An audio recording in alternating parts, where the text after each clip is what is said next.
திருக்குறள் உலக பொதுமறை வாழ்வியல் கலை திருவள்ளுவர் அருளியது. வீடியோ படைப்பு தியாகராஜுலு காஞ்சி. அறத்துப்பால். அதிகாரம் 36 மெய்யுணர்தல். அதிகாரம் 36 மெய்யுணர்தல். Truth consciousness. திருக்குறள் 351 360. திருக்குறள் 351 பொருளல்லவற்றை பொருளென்று உணரும் மருளானாம் மானா பிறப்பு. முன்னுரை. இவ்வுலகில் மனிதனாகப் பிறப்பதே அரிது. ஆனால் அந்தப் பிறவித் தலைகளில் இருந்து விடுபடாமல் மீண்டும் மீண்டும் துன்பம் தரும் பிறவிகளை எடுப்பதற்கு காரணம் என்ன என்பதை விளக்கும் சூழலில் அமைந்துள்ளது. தமிழ் சுருக்கம். நிலையற்ற உண்மையான பொருளல்லாத அழியக்கூடிய உலகப் பொருட்களை நிலையான உண்மையான பொருள் என்று தவறாக எண்ணுகின்ற மயக்கத்தால்தான் சிறப்பில்லாத துன்பகரமான மறுபிறவிகள் உண்டாகின்றன. English summary.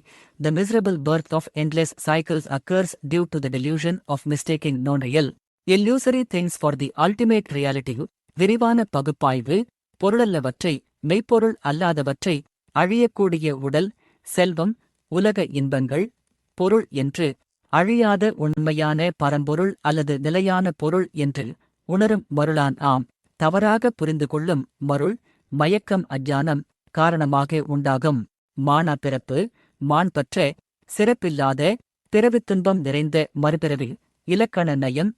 பொருளல்லவற்றை பொருளென்று என்பதில் வந்துள்ள சொல் எம் மனித மனதின் முரண்பாட்டை அழகாக காட்டுகிறது. கருத்து மையக்கருத்து. அஞ்ஞானம் அல்லது அறியாமை எனப்படும் மன மயக்கமே மனிதனின் பிறவி துன்பத்திற்கு அடிப்படை காரணம். விளக்கம். மனிதர்கள் பெரும்பாலும் நிலையற்ற செல்வத்தையும் இந்த உடலையும் உலகப் புகழையும் என்றும் அழியாதவை என்று நம்பி அவற்றின் பின்னால் ஓடுகிறார்கள். இந்த அறியாமையால் பேராசை, கோபம், பற்று உண்டாகி வினைகள், கர்மாக்கள் சேர்கின்றன. இந்த வினைகளே மனிதனை மீண்டும் மீண்டும் சிறப்பற்ற பிறவிகளில் தள்ளுகின்றன. தத்துவ பகுப்பாய்வு. இது வேதாந்தத்தின் அத்தியாசம், சூப்பரிம்பொசிஷன் அல்லது கயிற்றைப் பாம்பு என்று நினைக்கும் மயக்க நிலையை ஒத்தது.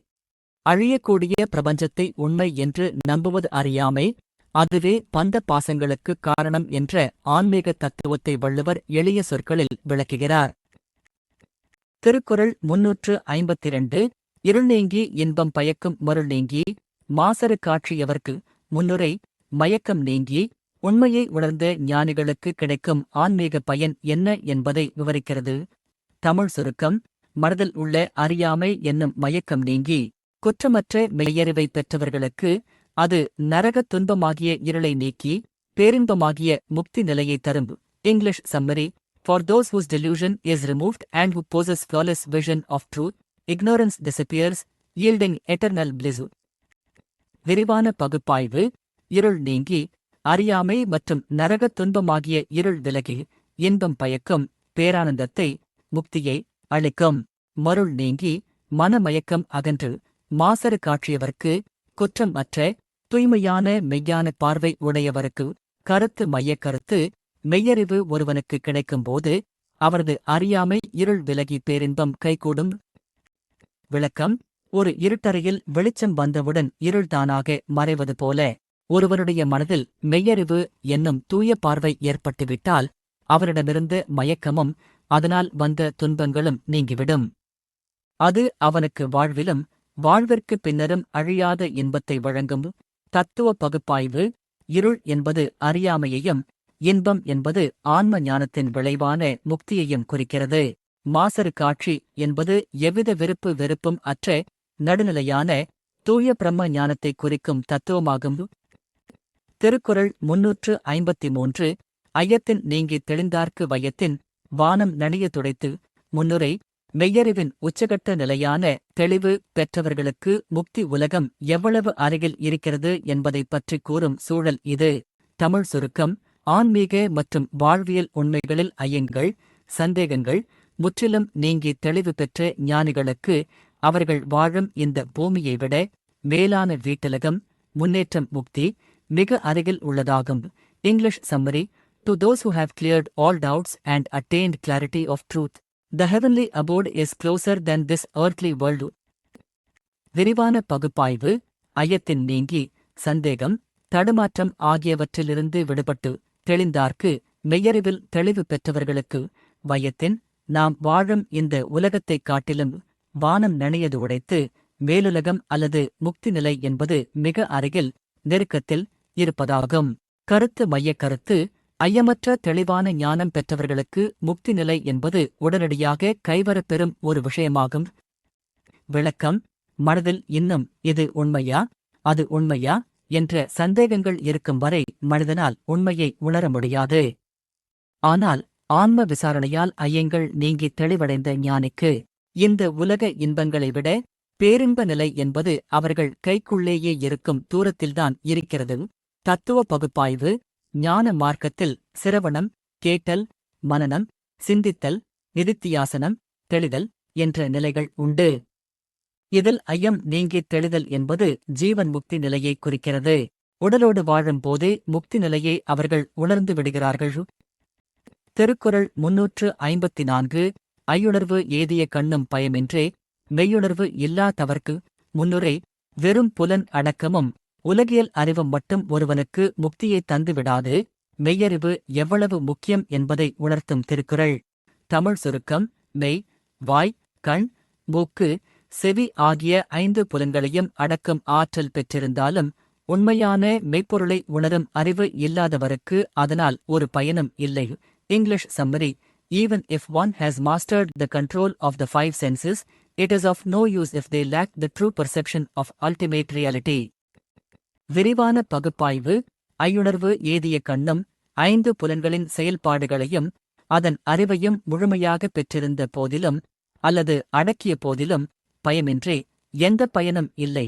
மெய்யுணர்வு இல்லாதவர்க்கு உண்மையான பொருளை உணரும் ஆன்ம ஞானம் இல்லாதவர்களுக்கு கருத்து மையக் கருத்து புலனடக்கம் போன்ற பயிற்சிகள் இருந்தாலும் மெய்ப்பொருள் ஞானம் இல்லாவிடில் பிறவிப் பெருங்கடலை நீந்த முடியாது. விளக்கம்: ஒருவர் கடுமையான தவம் இருந்து தன் 5 புலன்களையும் தன் கட்டுப்பாட்டுக்குள் வைத்திருக்கலாம். ஆனால் நான் யார், இந்த உலகத்தின் உண்மைத்தன்மை என்ன என்ற மெய்ஞானம் அவருக்கு சித்தியாகவில்லை என்றால் அந்த புலனடக்கத்தால் ஆன்மீக ரீதியாக எந்த பயனும் விளையப் போவதில்லையோ. தத்துவ பகுப்பாய்வு புலனடக்கம் ஹதா யோகா அல்லது புறக்கட்டுப்பாடு என்பது மெய்ஞானம் அடைவதற்கான ஒரு கருவியே தவிர அதுவே இலக்கு அல்ல. கருவியை வைத்துக்கொண்டு இலக்கை மெய்யுணர்வை அடையாவிடில் பலனில்லை என்ற தத்துவத்தை இது உரைக்கிறது. திருக்குறள் 355 எப்பொருள் எத்தன்மை தாயினும் அப்பொருள் மெய்ப்பொருள் காண்பது அறிவு. முன்னுரை: அறிவு என்பதன் உண்மையான இலக்கணம் என்ன என்பதை மிக எளிமையாகவும் ஆழமாகவும் வரையறுக்கும் உலக புகழ்பெற்ற திருக்குறள் இது. தமிழ் சுருக்கம்: எந்தவொரு பொருளும் எத்தகைய தன்மையுடையதாக நமக்கு தோன்றினாலும் அந்த தோற்றத்தைக் கண்டு ஏமாறாமல் அப்பொருளின் உள்ளே மறைந்திருக்கும் உண்மையான உண்மையை அடிநாதத்தை இக்காண்பதே உண்மையான அறிவாகும். English summary: Wisdom is to discern the ultimate truth of everything, regardless of its outward appearance or nature. விரிவான பகுப்பாய்வு எப்பொருள் எத்தன்மை தாயினும் எந்த ஒரு பொருளும் வெளியில் எத்தகைய குணத்தோடு வடிவத்தோடு காட்சியளித்தாலும் அப்பொருள் மெய்ப்பொருள் காண்பது, அந்தப் பொருளின் உண்மையான யதார்த்தத்தை மூலப்பண்பை கண்டறிவது அறிவு. அதுவே உண்மையான பகுத்தறிவு ஞானம். கருத்து மையக் கருத்து பொருட்களின் புற தோற்றத்தை கடந்து அதன் அகத்தன்மையை அல்லது உண்மையை அறிவதே அறிவு. விளக்கம்: மனிதர்கள், சம்பவங்கள், உலகப் பொருட்கள் யாவும் வெளியில் ஒரு முகமூடியோடு காட்சியளிக்கலாம். புகழ்ச்சியாக பேசுபவர் நல்லவர் போலத் தோன்றலாம். கசக்கும் மருந்து தீமை செய்வது போலத் தோன்றலாம். ஆனால் அவற்றின் உண்மையான விளைவையும் தன்மையையும் ஆராய்ந்து அறிவதே சிறந்த அறிவாகும்.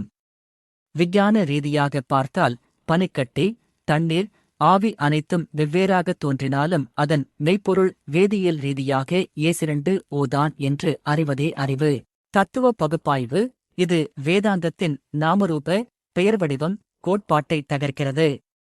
பிரபஞ்சத்தின் பன்முக தோற்றங்களுக்கு பின்னால் இருக்கும் ஏகத்துவத்தை, ஒருமையை காண்பதே உண்மையான ஞானம் என்னும் அத்வைத தத்துவம் இதில் மிளிர்கிறது. திருக்குறள் 356 கற்றீண்டு மெய்ப்பொருள் கண்டார் தலைப்படுவர் மற்றீண்டு வாரா நெறி. முன்னுரை: நூல்களைக் கற்று அதன் வழி நின்று மெய்ப்பொருளை உணர்ந்தவர்கள் அடையும் உன்னத நிலையைப் பற்றி கூறுகிறது. தமிழ் சுருக்கம்: நல்ல நூல்களைக் கற்று இந்த உலகிலேயே மெய்ப்பொருளை ஆராய்ந்து உணர்ந்த ஞானிகள் மீண்டும் இந்த துன்ப உலகிற்கு திரும்பி வராத முக்தி நெறியை, பிறவா நிலையை அடைவார்கள். English summary: Those who learn and realize the ultimate truth in this life will attain the supreme path of non-return, liberation from rebirth. விரிவான பகுப்பாய்வு: கற்று ஈண்டு அறநூல்களை கற்று இவ்வுலகில் வாழும் போதே மெய்ப்பொருள் கண்டார் உண்மையான பரம்பொருளை உணர்ந்தவர்கள் தலைப்படுவர், அடைவார்கள். மற்ற ஈண்டு வாரா நெறி மீண்டும் இவ்வுலகிற்கு பிறந்து வராத உன்னத வழியை, முக்தியை கருத்து மையக் கருத்து மெய்யறிவு பெற்றவர்கள் பிறவிச் சுழற்சியில் இருந்து விடுதலை பெற்று முக்தி அடைவர். விளக்கம்: வெறும் கல்வி அறிவோடு நின்றுவிடாமல் கற்றதன் பயனாக இறைவனையோ அல்லது பிரபஞ்சத்தின் மேன்மையையோ நேருக்கு நேர் உணர்ந்தவர்கள் மீண்டும் பிறந்து இறக்கும் துயரச் சக்கரத்திலிருந்து விடுபடுகிறார்கள். அவர்கள் எய்தும் நிலை மீளா வழி எனப்படும். தத்துவ பகுப்பாய்வு: ஈண்டு இவ்வுலகிலேயே என்ற சொல் முக்கியமானது. இறப்பிற்குப் பின் அல்ல, வாழும் போதே உண்மையை உணர முடியும் என்ற ஜீவன் முக்தி தத்துவத்தை வள்ளுவர் இங்கே வலியுறுத்துகிறார். வாரா நெறி என்பது பௌத்த, சமண, வைதீக மதங்கள் கூறும் உன்னத பிறவா நிலையாகும். திருக்குறள் 357: ஓர்த்துள்ளம் உள்ளது உணரின் ஒருதலையா, பேர்த்துள்ள வேண்டா பிறப்பு. முன்னுரை: மனம் ஒருமுகப்பட்டு உண்மையை உணரும்போது பிறவி எப்படித் தானாகவே நீங்கிப் போகிறது என்பதை விளக்கும் திருக்குறள். தமிழ் சுருக்கம்: ஒருவருடைய உள்ளம் உண்மைகளை நன்கு ஆராய்ந்து உள்ளபடியே இருக்கும் மெய்ப்பொருளை உணர்ந்துவிட்டால் அவன் மீண்டும் பிறப்பை பற்றி நினைக்க வேண்டியதில்லை. அவனுக்கு பிறப்பு நிச்சயம் இல்லை. English summary: If the mind thoroughly investigates and realizes the ultimate reality, it is certain that one need not fear or contemplate rebirth again. விரிவான பகுப்பாய்வு: ஓர்த்து உள்ளம், மனம் நன்கு ஆராய்ந்து ஒருமுகப்பட்டு உள்ளது உணரின் உண்மையாக இருக்கும் பொருளை உணர்ந்து கொண்டால் ஒருதலையா, உறுதியாக நிச்சயமாக பேர்த்து உள்ள வேண்டா பிறப்பு, மீண்டும் பிறவி எடுப்பதைப் பற்றி நினைக்க வேண்டியதில்லை. பிறப்பு அறுபடும். கருத்து மையக் கருத்து மேன்மையை உணர்ந்த மாத்திரத்திலேயே ஒருவனின் மறுபிறவி என்ற அச்சம் முற்றிலும் நீங்கிவிடுகிறது. விளக்கம்: ஆராய்ச்சியினாலும் தியானத்தினாலும் மனதை தூய்மைப்படுத்தி பிரபஞ்சத்தின் நித்தியமான உண்மையை ஒருவன் கண்டுவிட்டால் அவரது கர்ம வினைகள் அனைத்தும் சுட்டெரிக்கப்படுகின்றன. விதை வறுபட்டால் முளைக்காது, அதுபோல ஞானம் பெற்ற பின் அவனுக்கு மறுபிறவி என்பது உறுதியாக இல்லை. தத்துவ பகுப்பாய்வு: உள்ளது உணர்தல் என்பது சாத் உண்மை என்பதை உணர்தல். அனித்தியமான உலகை விடுத்து நித்தியமான ஆன்மாவை உணர்வதைக் குறிக்கிறது. ஒருதலையா என்ற சொல் வள்ளுவரின் தத்துவ உறுதியைக் காட்டுகிறது. திருக்குறள் 358: பிறப்பென்னும் பேதைமை நீங்க சிறப்பென்னும். செம்பொருள் காண்பது அறிவு. முன்னுரை: பிறவியை பேதைமை என்றும் இறைவனை அல்லது மெய்ப்பொருளை செம்பொருள் என்றும் உருவகித்து அறிவின் செயலை விளக்கும் திருக்குறள். தமிழ் சுருக்கம்: துன்பத்தை தரும் பிறவிக்கு காரணமான அறியாமை நீங்குமாறு முக்தி என்னும் சிறப்பை தரக்கூடிய செம்மையான மெய்ப்பொருளை, இறைவனை இக்காண்பதே உண்மையான அறிவாகும். English summary: Wisdom lies in perceiving the supreme, absolute reality to eliminate the ignorance that causes the cycle of rebirth. விரிவான பகுப்பாய்வு: பிறப்பு என்னும் பேதைமை, பிறவிக்கு காரணமான அறியாமை அல்லது பிறவித் துன்பம் தரும் பேதைமை நீங்க மனதை விட்டு விலகும்படி சிறப்பு என்னும் செம்பொருள், வீடுபேறு எனப்படும் சிறப்பைத் தரும் தூய்மையான பரம்பொருள் காண்பது அறிவு, அதனை தரிசிப்பதே உண்மையான அறிவாகும்.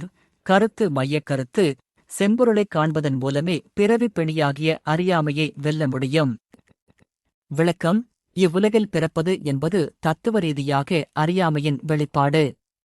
அந்த அறியாமை அகல வேண்டும் என்றால் மாறாத, அழியாத, செம்மையான ஒளிரும் பொருளை, செம்பொருளை நாம் பற்ற வேண்டும்.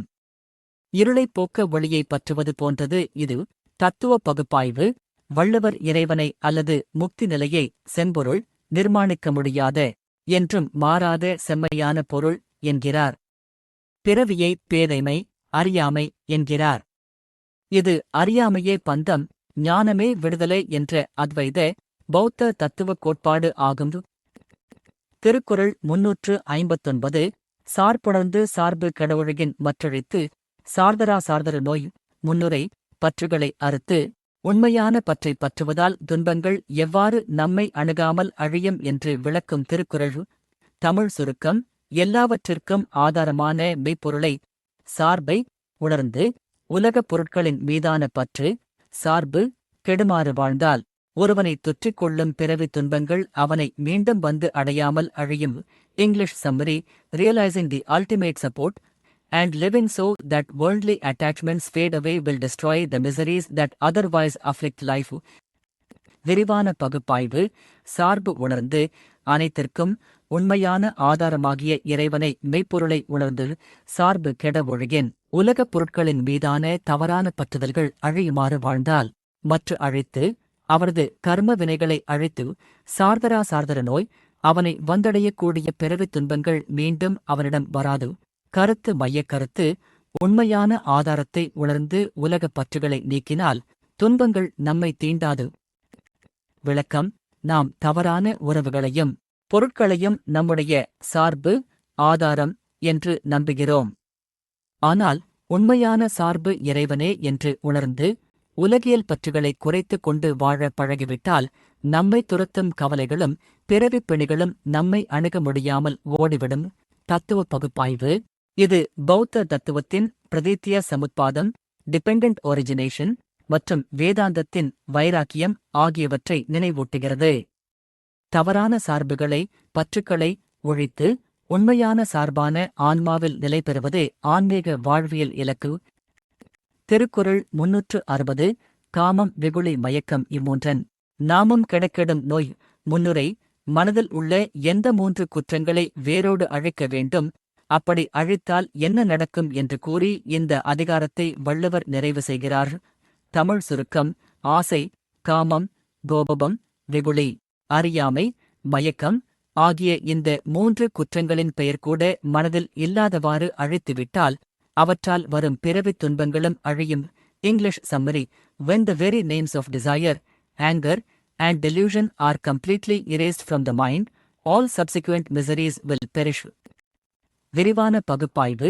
காமம், பேராசை, உலக இன்பங்களின் மீதான பற்று. வெகுளி, கோபம், குரோதம், மயக்கம், அறியாமை, பொருள்களை தவறாக புரிந்து கொள்ளுதல். இம்மூன்றின் நாமம் கெட. இந்த 3இன் பெயர் கூட மனதின் ஆழத்தில் வற்புறுத்தாதவாறு அழியும்போது கெடும் நோய். அவற்றால் தோன்றும் பிறவித் துன்பங்கள் யாவும் அழியும். கருத்து மையக் கருத்து. ஆசை, கோபம், அறியாமை ஆகிய முக்குற்றங்களை அழிப்பதே துன்பங்களிலிருந்து விடுதலை பெறும் வழியாகும். விளக்கம். நம்முடைய அத்தனை துன்பங்களுக்கும் வேர் இந்த 3தான். அறியாமையால் மயக்கம், ஒரு பொருளின் மீது ஆசை, காமம் கொள்கிறோம். அந்த ஆசை தடைப்படும் போது கோபம், வெகுளி பிறக்கிறது. இந்த 3 குணங்களும் மனதில் இருந்து முற்றிலும் நீங்கிவிட்டால் மனிதன் புனிதனாகி விடுகிறான். அவனுக்கு துன்பமே இல்லை. தத்துவ பகுப்பாய்வு. பௌத்த தத்துவத்தில் இவை முக்குற்றங்கள், 3 defilements, ராகா, வேஷா, மோகா அல்லது தீய வேர்கள் என்று அழைக்கப்படுகின்றன. பகவத்கீதையில் நரகத்தின் 3 வாயில்களாக காமம், குரோதம், லோபம் கூறப்படுகின்றன. இவற்றை ஒழிப்பதே மெய்யுணர்தல் அதிகாரத்தின் இறுதிப் பயனான ஜீவன் முக்தி என்பதை வள்ளுவர் மிக நுட்பமாக விளக்கியுள்ளார். திருக்குறள் உலக பொதுமறை, வாழ்வியல் கலை. திருவள்ளுவர் அருளியது. வீடியோ படைப்பு தியாகராஜுலு, காஞ்சி. அறத்துப்பால். அதிகாரம் 36. மெய்யுணர்தல்.